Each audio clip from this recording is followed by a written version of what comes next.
অনেক আগে, যখন আকাশ জমিন সব কিছু তৈরি হয়ে গিয়েছে, তখন আল্লাহ তাআলা ফেরেশতাদের বললেন, আমি পৃথিবীতে আমার একজন খলিফা বানাবো। ফেরেশতারা অবাক হয়ে বললেন, হে আমাদের রব, তুমি কি এমন কাউকে পৃথিবীতে পাঠাবে যে রক্তপাত ও বিশৃঙ্খলা সৃষ্টি করবে? আর আমরা তো সব সময় তোমার প্রশংসা ও পবিত্রতা ঘোষণা করে যাচ্ছি। আল্লাহ বললেন, আমি যা জানি তোমরা তা জানো না। তারপর আল্লাহ মাটির বিভিন্ন রঙের সারাংশ দিয়া আদম আলাইহিসসালামকে তৈরি করলেন। যখন তার দেহ পূর্ণ হলো, আল্লাহ তার মধ্যে রূহ ফুঁকে দিলেন। আদম জীবিত হয়ে উঠলেন। আল্লাহ ফেরেশতাদের বললেন, আদমকে সেজদা করো। এটা সম্মান ও আনুগত্যের সেজদা ছিল, ইবাদতের সেজদা নয়। সব ফেরেশতারা সেজদা করল, কিন্তু ইবলিস ব্যতীত। ইবলিস সেজদা করল না, সে অহংকার করে পিছিয়ে গেল। আল্লাহ জিজ্ঞেস করলেন, হে ইবলিস, কি তোমাকে সেজদা করতে বাধা দিল যখন আমি নির্দেশ দিয়েছি? ইবলিস বলল, আমি তার চেয়ে উত্তম। তুমি আমাকে আগুন থেকে সৃষ্টি করেছ, আর তাকে মাটি থেকে সৃষ্টি করেছ। আল্লাহ বললেন, তাহলে নেমে যা এখান থেকে। এখানে তোমার অহংকার করার কোনো স্থান নেই। বেরিয়ে যা, তুই এখন অপমানিত ও লাঞ্ছিতদের অন্তর্ভুক্ত। ইবলিস তখন বলল, আমাকে কিয়ামতের দিন পর্যন্ত অবকাশ দাও।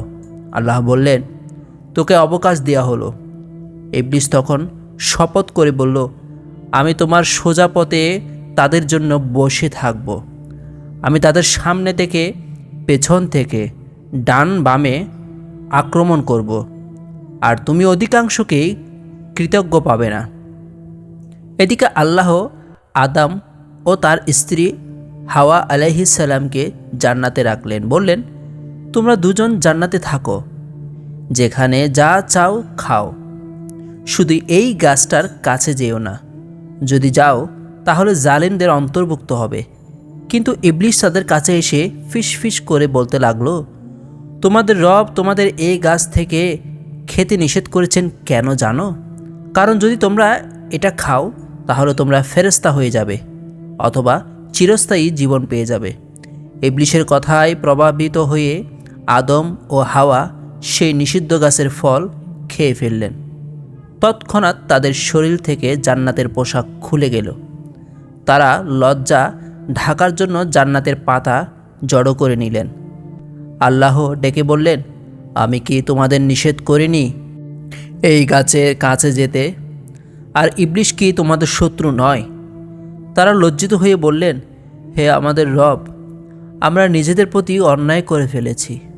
যদি তুমি আমাদের ক্ষমা না করো এবং দয়া না করো, তাহলে আমরা ক্ষতিগ্রস্তদের মধ্যে হয়ে যাব। আল্লাহ তাদের ক্ষমা করে দিলেন, কিন্তু বললেন, তোমরা সবাই নেমে যাও পৃথিবীতে, যেখানে তোমাদের জন্য বসবাস ও জীবিকা রয়েছে নির্দিষ্ট সময় পর্যন্ত। আর ইবলিসকে বললেন, তুমিও নেমে যাও। পৃথিবীতে তোরা একে অপরের শত্রু হয়ে থাকবে, সেখানে তোর জন্য জীবিকা ও নির্দিষ্ট সময় আছে। এভাবেই শুরু হলো মানুষের পৃথিবীর জীবন। আর ইবলিস হয়ে গেল মানুষের প্রকাশ্য শত্রু। কিন্তু যারা আল্লাহের কাছে ক্ষমা চায়, তওবা করে, তারা ইবলিসের প্ররোচনা থেকে বাঁচতে পারে।